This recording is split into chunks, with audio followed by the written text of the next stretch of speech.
दर्शन करे चलू ये धनिया दुर्गा माई के मंदिरिया में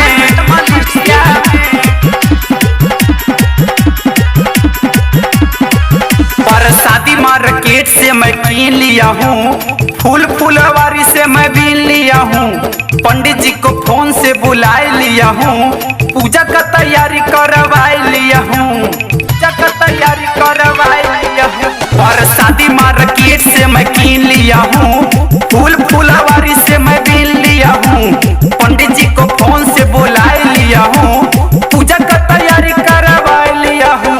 हीरा जड़ल ले सुगनी लाल रंग के चुनरिया में, और लाल रंग के चुनरिया में दर्शन करे चलू ये धनिया दुर्गा माई के मंदिरिया में, दर्शन करे चलू ये धनिया दुर्गा माई के मंदिरिया में।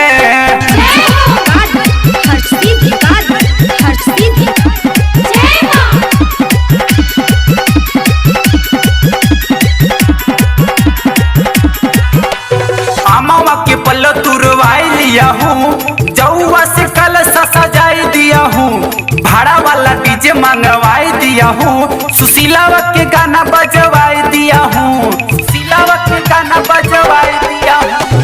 अमावा के पल्लो तुरवाई लिया हूँ, जौआ से कलश सजाई दिया हूँ, भाड़ा वाला डीजे मंगवाई दिया हूँ, सुशीलावा के गाना बजवाई दिया हूँ।